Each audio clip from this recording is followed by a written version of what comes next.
Ce sentiment insidieux qui sabote vos relations et vous empêche d'accepter l'amour des autres. Aujourd'hui, nous allons explorer ensemble les 5 méthodes bien profondes et transformatrices pour développer un véritable amour de soi, celui qui change votre vie entière. Lorsque vous manquez d'amour envers vous-même, vous envoyez un message puissant à votre inconscient. Je ne mérite pas d'être aimé, d'être aimé. Cette croyance destructrice agit comme un filtre négatif sur toutes vos expériences relationnelles, transformant même les plus belles intentions des autres en doute et méfiance. Vous avez certainement entendu cette phrase maintes fois. Si vous ne vous aimez pas vous-même, vous ne pouvez pas véritablement aimer les autres. Cette sagesse millénaire cache une vérité profonde. Comment accepter l'amour extérieur quand vous ne vous sentez pas digne de le recevoir? C'est comme essayer de remplir une passoire, peu importe la quantité d'eau versée, et rien ne reste. Bienvenue sur la chaîne, Bien Plus Être. Aujourd'hui, je suis là pour vous accompagner car s'aimer soi-même, c'est essentiel avant d'aller plus loin dans notre exploration des 5 méthodes transformatrices pour cultiver l'amour de soi. J'aimerais vous inviter à vous abonner à cette chaîne et à activer la cloche des notifications. Ainsi, vous ne manquerez aucun contenu qui pourrait transformer votre vie et vous aider à développer cette relation fondamentale avec vous-même. Votre soutien permet à cette communauté de grandir et d'apporter ses enseignements essentiels à un plus grand nombre de personnes en quête de mieux-être. Plongeons maintenant dans la psychologie du manque d'amour de soi. Voici ce qui se passe réellement dans l'esprit d'une personne qui ne s'aime pas. Puisque je sais au fond de moi que je ne suis pas aimable, les sentiments que tu exprimes à mon égard ne peuvent être ni réels, ni fiables, ni durables. Si je ne me sens pas digne d'amour, tes efforts pour m'aimer sont comme verser de l'eau s'éclot dans cette passoire dont je parlais. Tu finiras par t'épuiser, par partir, ce qui ne fera que renforcer ma conviction que je ne mérite pas d'être aimé. Dans cet état d'esprit, vous ne laissez même pas l'opportunité aux autres de vous aimer authentiquement. Vous projetez constamment cette énergie de manque, de doute, de déficit d'amour propre. Vous habitez un univers émotionnel saturé de honte, de culpabilité et de peur. Et réfléchissez un instant. Cet univers émotionnel attire-t-il de nouvelles personnes dans votre vie ou les repousse-t-il? Le manque d'amour de soi constitue le terrain le plus fertile pour développer une dépendance affective toxique. C'est presque une condition préalable nécessaire. Imaginez une personne qui vous rabaisse constamment, qui ne vous soutient jamais dans vos projets, qui vous répète sans cesse que vous ne valez rien. Cette personne érode systématiquement votre estime personnelle. Si vous ne vous aimez pas profondément, vous resterez probablement auprès de cette personne toxique, vous vous y attacherez désespérément. Pourquoi? Parce que sans capacité interne à vous aimer, vous devenez totalement dépendant de cette source externe d'affection, aussi maigre et destructrice soit-elle. Cette personne devient alors le distributeur exclusif de vos besoins affectifs. Mais quand vous commencez véritablement à développer cet amour de vous-même, une transformation magique se produit. Vous réalisez soudain que cette personne qui vous rabaisse constamment vous vole littéralement l'amour que vous essayez de vous donner. Et naturellement, vous ne voulez plus de ce genre de présence dans votre vie. Cela devient une exigence fondamentale envers vous-même. Quand on s'aime authentiquement, on prend des décisions radicalement différentes. On ne s'autorise plus à entrer dans des relations toxiques, à vivre dans des environnements néfastes, à penser, être ou agir d'une manière qui nous blesse. Au contraire, on cultive consciemment des environnements nourrissants, des relations enrichissantes, des habitudes constructives, des croyances positives, des pensées élevées et des actions qui nous sont bénéfiques. Si vous ne vous aimez pas actuellement, vous avez probablement développé des stratégies compensatoires pour pallier ce manque fondamental. Ces tactiques peuvent inclure une recherche constante d'approbation, un besoin insatiable d'affection, une soif perpétuelle de validation extérieure, des tendances à la dépendance affective, une propension à vous montrer excessivement gentil pour plaire aux autres, ou même l'acceptation passive qu'on vous maltraite. Vous avez tendance à percevoir les autres non pas pour qui ils sont véritablement, mais uniquement comme des sources potentielles pour satisfaire vos besoins émotionnels.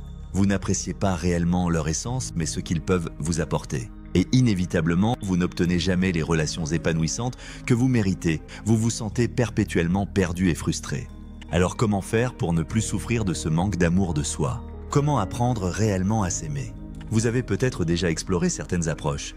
Peut-être avez-vous essayé de vous donner de l'amour à travers des activités plaisantes comme le sport, des massages ou en vous offrant des cadeaux. Mais au fond, cela n'élimine pas cette insécurité profonde qui demeure. Peut-être avez-vous testé les affirmations positives « J'aime la personne que je deviens ». Je mérite la gentillesse, le respect, l'amour, l'affection et la compassion. Je mérite d'être aimé. Mais se répéter des phrases positives n'éradique pas la source de vos pensées négatives. Si je ne me sens pas fondamentalement aimable, il y a une raison profonde à cela. Je ne peux pas simplement me dire « je m'aime encore et encore » en espérant que cette croyance négative disparaisse par magie. Cela n'adresse pas la cause racine de ma honte personnelle. Si je ne me trouve pas séduisant, ce n'est pas en me répétant que je le suis que j'éliminerai la raison pour laquelle je me perçois comme non attirant. C'est épuisant et contre-productif. Même si j'insiste sur ma merveilleuse nature, cette image négative profondément ancrée continue de saper toutes mes relations.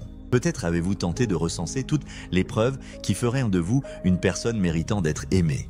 Quelles sont les preuves que je mérite l'amour? Quelle manifestation d'amour ai-je déjà reçue? Vous essayez d'aimer la personne que vous êtes et sur certains aspects, vous trouvez effectivement des preuves d'amour, des raisons légitimes pour lesquelles vous méritez d'être aimé. Mais cela n'élimine en rien toutes ces autres raisons pour lesquelles vous continuez à ne pas vous aimer. Cette insécurité fondamentale persiste, cette peur secrète que vous êtes destiné à souffrir, à ressentir de la douleur, à ne pas être vraiment aimé et à vivre des relations qui ne satisfont jamais pleinement vos attentes profondes.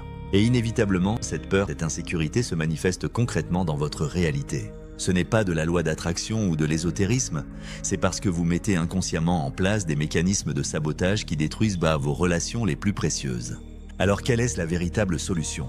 Explorons maintenant les 5 méthodes transformatrices positives pour développer un amour de soi authentique et durable. La première méthode consiste à s'améliorer pour éliminer les sources de notre manque d'amour propre.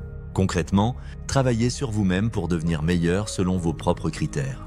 Identifiez précisément ce qui vous fait vous considérer comme indigne d'amour. Quelles sont toutes ces preuves que vous collectez contre vous-même? Peut-être vous jugez-vous insuffisamment intelligent, pas assez beau, pas assez talentueux. Il y a peut-être des comportements, des caractéristiques ou des aspects de votre être qui vous déplaisent profondément. Si vous vous percevez comme un procrastinateur chronique et que cela nourrit votre désamour, travaillez à développer votre discipline et accomplissez davantage. Si vous estimez ne pas apporter assez de valeur aux autres, apprenez à construire et mener des projets significatifs, à générer des émotions positives chez ceux qui vous entourent. Si vos colères incontrôlées brisent vos relations, apprenez à réguler vos émotions. Si votre apparence physique vous pose problème, prenez soin de votre corps à travers le sport, votre peau et votre style vestimentaire. En somme, élaborez un plan détaillé pour transformer progressivement toutes vos sources d'insécurité en sources de satisfaction personnelle. Pour beaucoup, cette approche est déjà amplement suffisante. Elle permet de développer un socle solide d'amour propre. Si c'est votre cas, félicitations. Vous avez peut-être déjà construit une relation suffisamment saine avec vous-même. Mais pour d'autres, cette première méthode ne suffit pas, car elle conditionne l'amour de soi à certaines réalisations ou caractéristiques.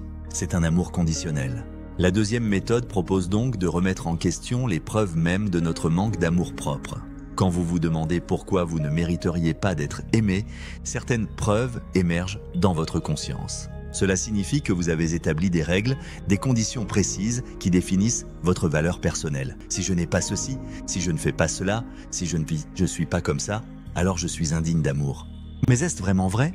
Devez-vous absolument faire, avoir ou être ces choses pour mériter l'amour? Est-ce que je m'aime uniquement parce que je suis beau, parce que j'accomplis certaines réalisations, parce que je suis intelligent? Et si je n'étais rien de tout cela, serais-je vraiment indigne d'amour? Ou puis-je m'aimer pour qui je suis fondamentalement, indépendamment de mes accomplissements? Je ne suis pas encore assez bon selon tel ou tel critère, et les personnes que vous aimez profondément sont-elles parfaites? Possèdent-elles toutes les qualités idéales? L'amour de soi n'est pas une récompense conditionnée à la perfection ou à un accomplissement spécifique. Je ne mérite pas l'amour. Est-ce vraiment vrai? Est-ce que l'amour est quelque chose qui se mérite? Une autre preuve pourrait être « les autres ne m'aiment pas, donc je ne suis pas digne d'être aimé ». Mais est-ce totalement exact? Êtes-vous prêt à remettre en question cette croyance et à explorer d'autres interprétations des comportements d'autrui? L'amour authentique de soi n'est pas l'amour de nos qualités ou de nos accomplissements, c'est l'amour inconditionnel que nous nous portons malgré nos imperfections. La troisième méthode nous invite à explorer notre passé pour comprendre l'origine de ces croyances limitantes. Souvent, les preuves de notre manque d'amour propre trouvent leurs racines dans notre enfance. Quand vous étiez enfant, de qui désiriez-vous le plus ardemment recevoir de l'amour? De votre père? Votre mère? Quand avez-vous ressenti pour la première fois ce sentiment dévastateur d'être indigne d'amour? À ce moment précis, quelle stratégie avez-vous développée pour tenter d'obtenir cet amour qui vous manquait? Peut-être avez-vous commencé à donner sans compter, espérant désespérément recevoir en retour. Quand vous avez constaté que vous ne receviez rien malgré tous vos efforts, cela a profondément renforcé votre conviction que vous n'étiez pas digne d'être aimé. Si vous avez vécu une expérience traumatisante de rejet, d'humiliation ou d'abandon. Si un parent vous a fait comprendre d'une manière ou d'une autre que vous ne méritiez pas son amour, vous avez probablement internalisé cette croyance destructrice. Après un tel événement, vous avez sans doute passé votre vie entière à essayer de prouver le contraire. Cette quête désespérée se manifeste souvent par une gentillesse excessive envers tout le monde, une incapacité à exprimer vos véritables émotions, particulièrement votre colère légitime lorsque les autres franchissent vos limites personnelles, un travail acharné pour prouver votre valeur. Je vous invite à vous remémorer ce moment douloureux où vous avez expérimenté le sentiment de ne pas être aimé. Observez avec compassion comment cet enfant que vous étiez a fait de son mieux avec les ressources limitées dont il disposait. Visualisez cet enfant devant vous et remarquez combien sa stratégie de survie était adaptative dans ce contexte particulier. Maintenant, en tant qu'adulte que vous êtes devenu, offrez à cet enfant l'amour et l'affection dont il a été privé à cette époque cruciale. L'enjeu est de comprendre que lorsque ces événements traumatisants se sont produits, vos réactions et stratégies étaient les meilleures options disponibles pour vous à ce moment-là. Ces expériences ont contribué à forger la personne que vous êtes aujourd'hui. Réalisez que si vous ne vous aimez pas, c'est parce que vous avez subi une forme de conditionnement négatif. À un moment donné de votre développement, vous avez intériorisé le message toxique que vous n'étiez pas digne d'amour. L'objectif n'est pas nécessairement de pardonner aux personnes qui ont manqué de vous donner l'amour dont vous aviez besoin dans votre enfance, mais d'accepter que ces événements font partie de votre histoire. En acceptant pleinement ce passé douloureux, vous commencez à comprendre que vous êtes fondamentalement digne d'amour, malgré tout ce que vous avez vécu et fait. Cette expérience traumatisante appartient au passé. Il est temps de lâcher cette vieille croyance que vous êtes indigne d'être aimé. La 4e méthode nous invite à examiner nos sentiments de manque d'amour propre avec un regard nouveau. Ce sentiment profond de ne pas être aimable n'est qu'un sentiment, un schéma de pensée, une croyance limitante, mais ce n'est pas votre essence véritable. Souvenez-vous d'un moment où vous avez ressenti une joie intense, une excitation pure, un plaisir authentique. Dans cet instant précis d'épanouissement, ressentiez-vous simultanément ce sentiment de manque d'amour? Probablement pas. Ce sentiment de ne pas être aimable n'est pas votre identité profonde. Ainsi, chaque fois que vous vous sentez indigne d'amour, observez simplement la pensée qui surgit dans votre esprit et l'émotion qu'elle suscite. Tiens, voici une pensée de manque d'amour qui apparaît en moi. En réalité, vous n'avez pas besoin d'apprendre à vous aimer. L'absence même de ces pensées négatives constitue déjà un espace d'amour pour vous-même et pour les autres. La seule véritable barrière à l'amour de soi est cette croyance de ne pas être aimable et toutes les stratégies dysfonctionnelles que vous mettez en place en conséquence. Observez simplement ce sentiment de manque d'amour exister en vous, puis demandez-vous, est-ce que j'accepte et reconnais que ce sentiment est présent en moi actuellement? Ensuite, pourrais-je laisser partir ce sentiment? Et enfin, est-ce que je le laisse partir maintenant? La 5e et dernière méthode nous révèle que nous sommes la source même de l'amour. Une distinction fondamentale m'a personnellement aidé à découvrir pleinement l'amour de soi. On peut parfaitement aimer l'essence de qui nous sommes sans nécessairement approuver la façon dont cette essence s'est manifestée dans notre vie. Cette nuance est particulièrement précieuse si vous avez commis des actes dont vous n'êtes pas fier, des comportements qui vous font honte. Il demeure possible d'aimer votre essence fondamentale, même si celle-ci s'est parfois exprimée à travers des actions, des pensées, des intentions ou des choix que vous regrettez profondément. Et si je vous disais que vous n'êtes ben pas simplement un être humain faisant l'expérience de la vie, mais que vous êtes la vie elle-même qui s'expérimente à travers votre forme humaine. Vous portez en vous l'essence même de la vie, une énergie vitale qui cherche à se manifester dans le monde à travers votre forme physique et votre conscience unique. Ressentez cette puissance créatrice qui pulse en vous, cette volonté de puissance qui se manifeste dans ce monde. Cette énergie fondamentale que nous portons tous en nous n'est pas indigne d'amour. L'amour n'est-il pas de réaliser qu'il y a des milliards d'années, lors du Big Bang, l'énergie primordiale de la vie s'est répandue dans l'immensité de l'univers? Cette même énergie a créé notre planète et a fait émerger la vie sous ses formes les plus microscopiques qui sont devenues insectes, animaux, êtres humains. Cette force vitale s'est propagée dans chaque être vivant de notre planète, plantes, animaux, humains. Et après d'innombrables générations depuis les premiers hominidés, vous êtes apparus sur cette terre, porteurs de cette même énergie sacrée. Cette énergie de vie est fondamentalement amour. Prenez conscience que depuis votre naissance, vous avez été entouré, vos parents, vos enseignants, vos camarades, toutes ces personnes qui œuvrent à créer la société dans laquelle vous évoluez. Remarquez combien de personnes vous ont témoigné de l'amour, même imparfaitement. Tout au long de votre parcours scolaire, professionnel et personnel, des êtres humains vous ont manifesté de l'attention et de l'affection. Malgré les difficultés rencontrées dans votre vie professionnelle et relationnelle, des personnes vous ont témoigné de l'amour sous diverses formes. Quelles que soient les circonstances de votre existence, quelles que soient les manières dont vous avez utilisé votre temps sur cette planète, votre essence profonde est amour. Si vous commencez maintenant à développer votre amour-propre, quelles seront les prochaines étapes de votre transformation? Lorsque vous passez d'une personne qui ne s'aime pas à quelqu'un qui s'aime authentiquement, un changement fondamental s'opère dans votre conscience, votre identité et vos croyances profondes. Cette métamorphose aura des répercussions majeures sur votre existence, vos capacités, vos comportements, votre façon d'organiser votre environnement. Quand vous vous aimez véritablement, vos exigences évoluent. Vous commencez à vous respecter profondément et à accepter de nouvelles réalités positives, tout en refusant désormais les situations toxiques que vous tolériez auparavant. Pour évaluer votre progression dans cette quête d'amour de soi, voici quelques affirmations révélatrices. Je ne suis pas défini par mes comportements passés. J'ai fait de mon mieux avec le niveau de conscience dont je disposais à chaque instant. Je me pardonne pour ce que j'ai fait quand j'étais en mode survie. J'apprécie que mon passé m'ait conduit jusqu'ici. J'aime la personne que je deviens progressivement. J'accueille avec compassion les parties de moi qui ressentent honte, douleur et tristesse. J'aime chaque version de moi tout au long de mon parcours. Il n'y a rien de fondamentalement défectueux en moi. Je peux être fier de qui je suis. Je mérite pleinement de recevoir de l'amour. Je sais établir des limites saines. Je sais me détacher des relations qui ne me nourrissent qu'au plus. Je n'accepte plus certains comportements préjudiciables. Je tiens parole envers moi-même.